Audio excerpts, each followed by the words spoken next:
Hi, everyone. I'm Jamie Poisson.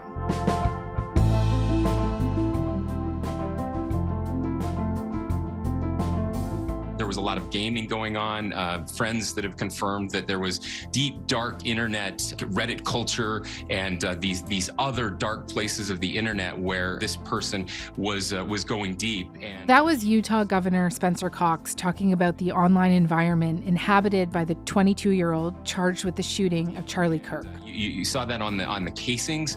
I think I didn't have any idea what many of those inscriptions even meant, but they are, they're certainly the memification that is happening in our society today. This episode is going to include references to people, platforms, memes, and personalities some of you might not have heard about before. And that's part of the point. We're going to talk about Gen Z and Gen Alpha communicating online via cryptic and obscure memes and online jokes. A world that has become a routine part of life for countless young people. And we're going to try and pull at some of the threads that connect what authorities say happened in Utah to other horrible acts of political or racist violence. Memes that inspire or confuse killings as content, live-streamed murder. Aidan Walker is a journalist and content creator whose work explores the gaming to meme to extremist pipeline. I've seen him described as a meme anthropologist.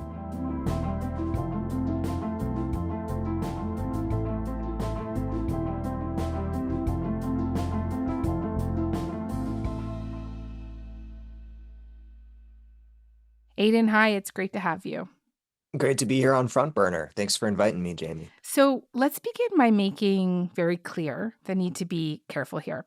We have some information that law enforcement say they have learned about Robinson, that he was in a relationship with someone transitioning from male to female, and they released these text messages where Robinson purportedly admits to the crime to his partner and writes, quote, "I had enough of his hatred. Some hate can't be negotiated out."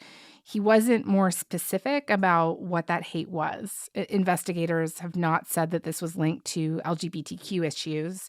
There remains much we don't know about his politics. His mother apparently told law enforcement that he had started to lean more to the left, becoming more gay and trans rights oriented. But the journalist Ken Klippenstein has been in contact with some of his friends who have said that his family didn't fully understand him and that he wasn't a cookie-cutter lefty on every or even most issues. And what have you made of how people have been trying to describe the politics of this young man?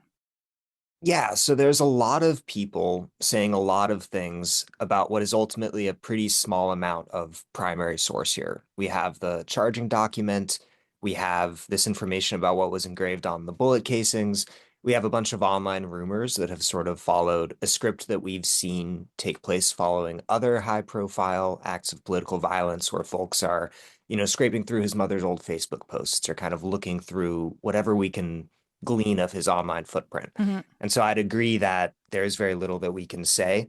But one thing that I feel fairly confident in saying is that he was extremely online. Let's dig into what that means. Can you walk us through the origins and meaning of some of the memes that appeared on the bullet casings? And what do they stand to tell us about the online culture and meme world that we're talking about here? Yeah, so according to, I think the governor of Utah was the one to give the statement, or law enforcement gave it out. And as far as I know, we don't yet have sort of public pictures of what these bullet casings actually look like. But the first one, which contained the shot that ended up taking Kirk's life, is engraved with "Notices bulge, ooh, what's this?" or OWO, OWO, which is an old meme. The phrase OWO is kind of from 2013. The combination of it in Notices bulge is 2015. There's a webcomic that's pretty famous. And the context is it's making fun of the furry subculture, which are people who dress up in animal costumes. And there's a slight sort of shade of transphobia to that too. It's sort of the Notices bulge. And it's also kind of a, lewd meme as well. And it was ironically adopted to make fun of furries. These online spaces are filled with irony, but it's a strange thing to put on a bullet casing. Then the second casing contains this, "Hey fascist" catch, and then this sequence of arrows: up arrow, right arrow, down arrow, down arrow, down arrow, which is a reference, it seems, to this game Helldivers 2, which is a little bit like the film Starship Troopers, where it's sort of you are playing as a soldier in what's designed to kind of be a fascist regime in space. And it's a heavy sort of satire of fascist rhetoric that pretends to stand for liberal democracy. Hmm. And that specific code is what you do to call in like a really big bomb in the game that you can use against your enemies.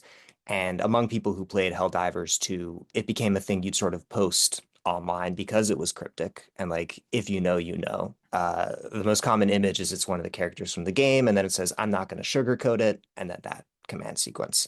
The third has sort of lyrics from Bella Ciao written on it, which we know of as like an anti-fascist anthem, and it has some of that reputation online, but in part because it was on the English-speaking language internet and people don't speak Italian, it's been used by both the far right and the far left in sort of these terminally online contexts. But it is at its core an anti-fascist ballad, but it's had this different life online. It was used in various video games, various films and television shows.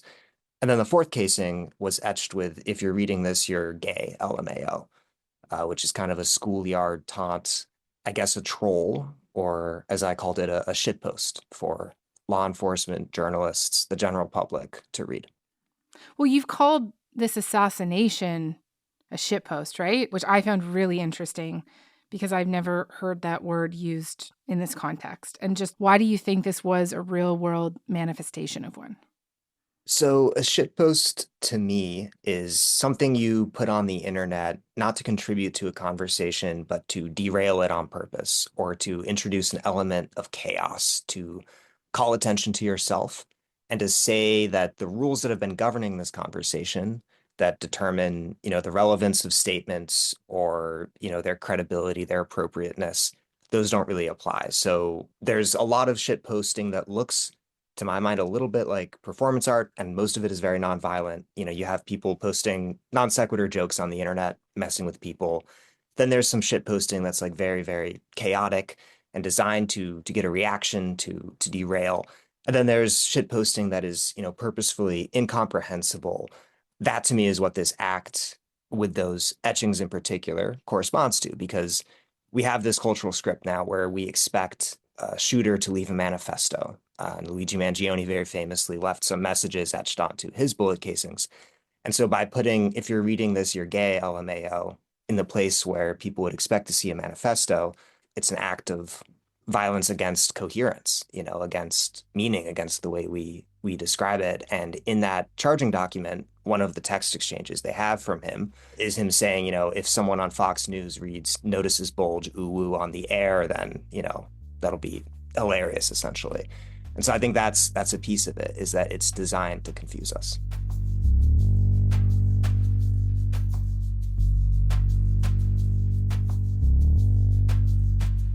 We've talked about the Gropers on the show before, led by online fascist influencer Nick Fuentes. It's not just that I'm telling the truth. It's not just that I'm a good broadcaster. They hate that I have an army. They hate that I raise my fist and the Gropers go into action. It eats them up, because they got money and they got shows and they got stuff, but I got shooters. That's a metaphor. This was really the primary group that many people quickly tied to this shooting. A lot of that was due to the fact that there was this Facebook photo posted by Robinson's mother 7 years ago on Halloween. And in the photo, his mom says, quote, "Tyler is dressed as some guy from a meme." And can you walk me through that image and why many people were so quick to use it as evidence of his connections to this broader online movement? Yeah, so that image shows him in a tracksuit and a beret squatting on sort of just open field grass. And the X post that kind of went viral about it was pairing the Halloween photo of him with a meme of Pepe the Frog dressed in a tracksuit and squatting, which people call Gopnik Pepe. Gopnik as sort of squatting Slav, it would be called, wearing a tracksuit. It's a thing from sort of Eastern European post-Soviet culture that got adopted by the internet. Pepe the Frog is its own separate meme in these sorts of spaces. Pepe himself has been adapted many different ways. So people dress him up in different costumes to be a different nationality or a different ideology. And one variant of him makes him look kind of a bit more diabolical and scuzzy, and that's called Groper. And so For a lot of people, I think they sort of saw the Pepe referenced and thought of Groiper, which is a separate meme from Pepe, or all this stuff gets tangled and it's filled with illusions. It's like a literary text, really. It sounds to me like you're throwing cold water here on the theory that he's part of these Gropers. So I wouldn't say it's totally cold water. I think that we have very little in terms of primary source evidence to say one way or another what he was. And my instinct would be the most likely thing is he is, as those sort of Ken Klippenstein messages that were reported show, that he kind of had his own terminally online irony poisoned path. I do think the Groiper hypothesis, if you could call it that, rested not just on that Pepe image, but just sort of the tone of those bullet casings that we were talking about, which, feel to me, having, spent time archiving these spaces and looked at it, to sort of reek of like right-wing message board culture. But there's not like a firm evidence to the point where I think anyone who's sort of studied this space close up would say like, we're sure it was a Groiper or we're sure it was someone of the radical left. There's an incoherence here. And as I said, I think that's part of the point. If we could just talk about the Pepe meme, it's an image that you've referred to as like a collective self-portrait, an image that people make their display pictures on social media when they adopt as an avatar. Can you tell me why that image is so resonant and why so many young men seem to be adopting it? Pepe has been a meme with a long and interesting history. It started as a web comic by an artist who has really nothing to do with the later political history it took on. It was used in protests in Hong Kong. I know in the Chinese-speaking world it has a different valence, but kind of in the Anglophone message board culture where Pepe is most famous, it became this collective self-portrait. 4chan is an anonymous platform. And so one way to kind of represent who you are as an anon is to post Pepe. But the thing that strikes me about Pepe as a collective self-portrait for these people is it's a sad, weak little character. He looks like a little boy. He's lonely, he's alone. And you'd expect someone espousing like a right-wing ideology, being racist, anti-Semitic, calling for the end of democracy to want to look really tough. No, they're anchored in this sadness and this vulnerability.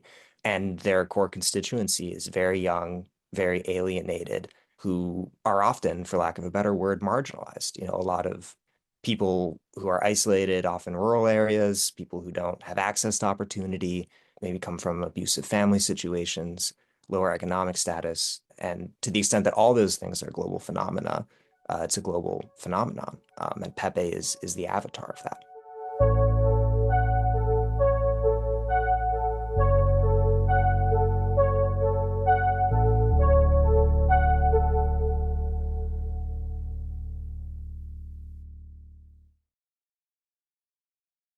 These conversations that are happening online, where are they happening on the internet? This convoluted communal language of impenetrable memes and irony. In a sense, the answer to that is everywhere online. The nexus of it historically is like 4chan and then 8chan, but it's always leaked over. It's always been everywhere. And I'd say at present, X post Elon Musk is a really important point for this community to coalesce. Yeah. There's also a side of it that is not on public platforms, that is in sort of Discord servers, Discord kind of being like Slack, but for gamers, where they can talk and plan and chat and do stuff. But it really is, a part of our pop culture and our experience. It's not marginal. It's been around. Like that furry meme that was on the casing is, a decade old. I think for Gen Z people, it's been an influence we've grown up with. So the answer is kind of everywhere, but centered certainly around platforms like X or 4chan, which, don't really do content moderation in the same way that other platforms do. I was just reading that the heads of Discord, Twitch, Reddit are all being summoned to testify in the House Oversight Committee in October to speak to radicalization on their platforms. And can you imagine what those conversations between like a 60-year-old member of Congress and those guys are going to be like? Is it just a given that young people are just kind of developing a natural literacy in all of this that a lot of people do not have? Well, I think what this exposes is that what we take to be mainstream discourse, CBC or BBC or New York Times, any other outlet, that itself is just one algorithmic bubble among many. And so I think some of the blind spot about this isn't really generational. It's, you know, where we've been algorithmically sorted who we listen to, who we talk to. Because I would really guess that as many, if not more Americans and Canadians or other nationalities are plugged into these sorts of online conversations than are plugged into traditional journalism. The narrators of most people's worlds and inner lives are no longer institutional. It's some random streamer that they're listening to. I've read that this world really became mainstream in 2019, a year in which there were 3 different mass shooting incidents in which perpetrators announced their plans on the far-right message board 8chan just before committing these acts of violence. And I've also seen it elsewhere that this all really started when Steve Bannon purchased a video game company in 2005 and realized the largely young and male gaming community was a kind of political contingency lying in wait, one that just needed to be activated. As someone who knows all of this stuff pretty well, much better than myself, what would you say the origin story is here? I would say that there has been a gradual process of it becoming more and more visible. And so I think where it's kind of emerged into the mainstream, for me, I trace it back to maybe like the 2016 election here in the US, 2020 COVID especially, there's a sort of doubling down on the online world. It is really deep rooted at this point, and I think it's important to remember that because these memes in these online spaces are like 10 or 20 years old, there's a lot of people who are in their 20s or their 30s in positions of power who have had experience in this world or maybe are still in it. I think if you follow the way the White House posts on social media, that becomes apparent.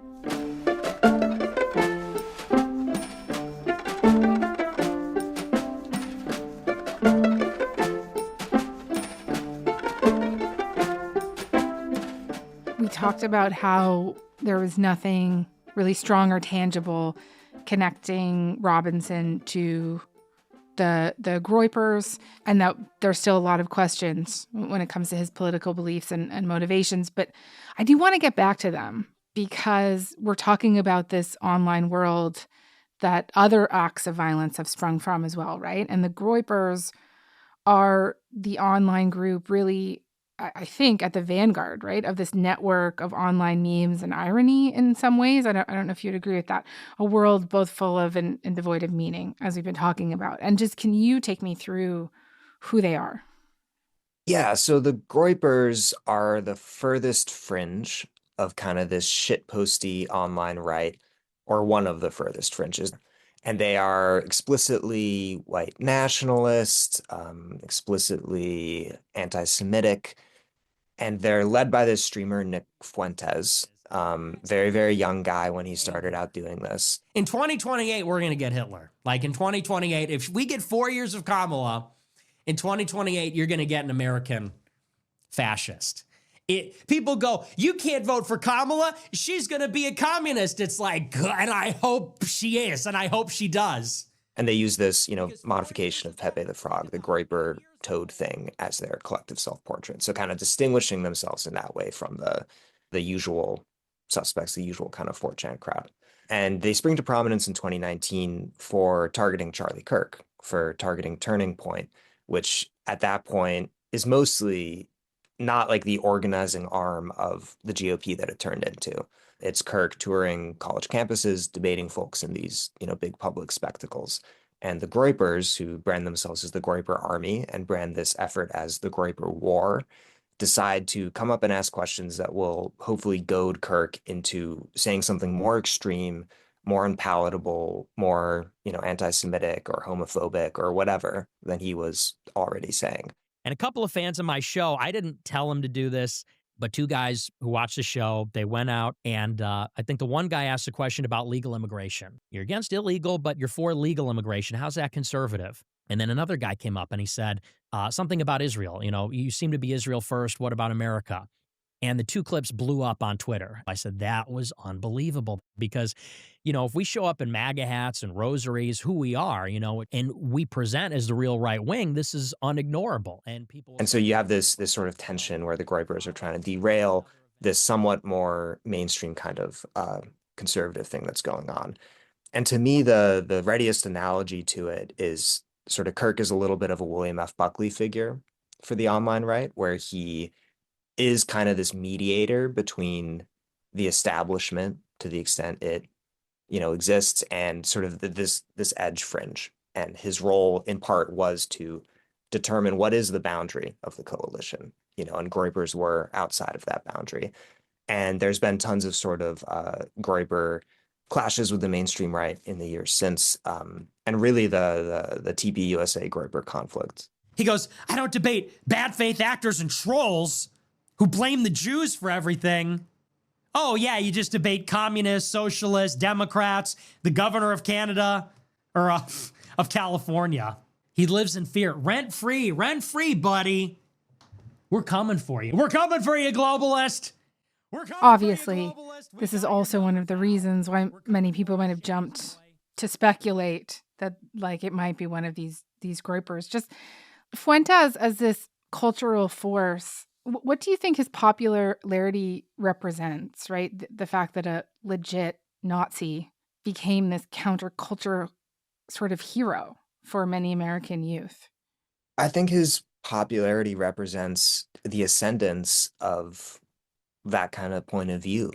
One thing that happens when you get a video that has a lot of views, like the one I had about the casings, is that you kind of get everyone shows up in comments. And the most disturbing comments that I got were ones that would be like, you seem to have said the correct things about the Gropers in these memes, but, Fuentes, he's a nice guy. He's just kidding around. He's just joking. And so I think he, in the past few years, has sort of made himself a little more palatable.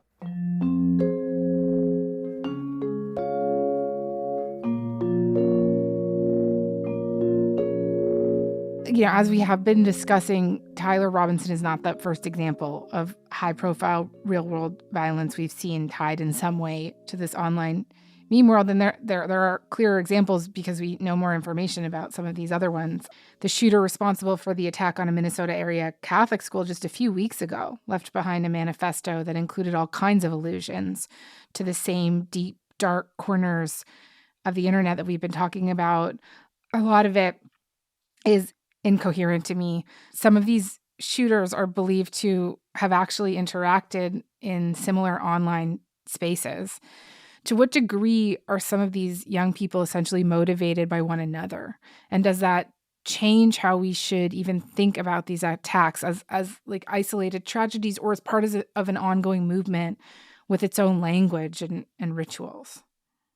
I think it is part of an ongoing movement with its own language and rituals. That is a very disorganized and decentralized movement. So in a way, it eludes the usual definitions we have for how a movement functions or operates. And there is some extent of almost gang type dynamics, peer pressure. But to me, the bigger dynamic is kind of represented in Pepe the Frog and that sort of sadness. I think a lot of us are living in a world where offline, real life, opportunity and happiness and kind of meaning are becoming harder and harder to come by. It's hard to find a job. It's hard to afford rent. It's hard to feel like the world is going in a good direction. But meanwhile, online, you can go to that search bar and find anything from the craziest pornography to knowledge that you used to have to go to a library card catalog and ask for the microfiche or whatever to get. And so there's this world of infinite accessibility and a world too where you can kind of put on any mask you want to put on and be anyone you want to be, and it's within your control. It's all legible to you, and you're able to feel free in a way that I think people don't in a lot of places. People come to value that online world and that online life more than their real world lives, and will break the law, will commit violence, will do things to preserve that. And ultimately, the incentives of that online world come to twist our offline world. Also, I'm thinking about how some of these incidents have literally been live streamed for public consumption. An 18-year-old white male has been arrested and charged with first-degree murder for a mass shooting at a supermarket in Buffalo, New York, in what authorities called an act of racially motivated violent extremism. Buffalo Police Commissioner Joseph Gramaglia said the suspect was armed with an assault-style rifle and body armor when he opened fire in the parking lot while live-streaming the attack on Twitch. Other shooters have specifically cited or name-dropped high-profile influencers and content creators like Candace Owens and others after carrying out their crimes. And are Gen Z extremists more likely to view assassination as a kind of content, you know what I mean, like a spectacle, than as a strictly political act? And is there a kind of creator feedback loop at play here? I wouldn't blame creators necessarily. I do think we're living in a dynamic where rhetoric is coarsening, where violent acts like that video of what happened to Kirk spread everywhere, far and wide. And so I would agree, people were live streaming when they went into the Capitol too on January 6th. Like that to me is like materially, substantively, like what is a political event in 2025? It is content for the majority of people who encounter it. And in large part, I think we see our own lives as content. We're constantly filming, we're constantly taking pictures. And so it just seems logical that as life gets channeled through the phone, all parts of life, including the really horrible, violent parts, and society will get channeled through it. Mm-hmm. Every generation of kids has their cultural mores, right? Their subculture that their parents do not understand. I think back to the reporting around the general reaction to the Columbine shooting, or the federal reaction to rap or rock and roll music, or just how many times that video games have been used to explain mass shootings. Is this just another example of that phenomenon, you think? Or is this as serious as it seems? It seems different to me, but I worry that I sound like those people talking about rap music. You know what I mean? Yeah, I mean, I think there is some resonance or rhyming there between earlier moments where something new that kids were doing felt violent or unsanitary or dangerous somehow, and this moment here. I think it's important to keep in mind that just like with rap music, the majority of people who are on these servers talking about violence, hearing about it, don't go on to commit it, But in a sense, what's really sick to me, and that the youth culture is just a manifestation of, as it borders into sort of nihilistic violence, is what's wrong with culture at large. It's the topics we talk about every day in the news, backsliding democracies, inequality, climate crisis. And to some extent, there is the issue of you say, oh, well, everything is everything and everything is wrong. It's all structural. But when I sort of get to that point in thinking, which I think a lot of us do, where we're like, oh, it's just the whole thing is wrong. People are lonely, modernity doesn't feel nice, et cetera, et cetera. I think it comes down to we can take action as ourselves in our communities to really understand and empathize with each other and try to do more, try to tell better, more useful narratives online and offline. Aiden, thank you so much for this. Thank you. Thank you so much, Jamie, and hope you have a good rest of your day.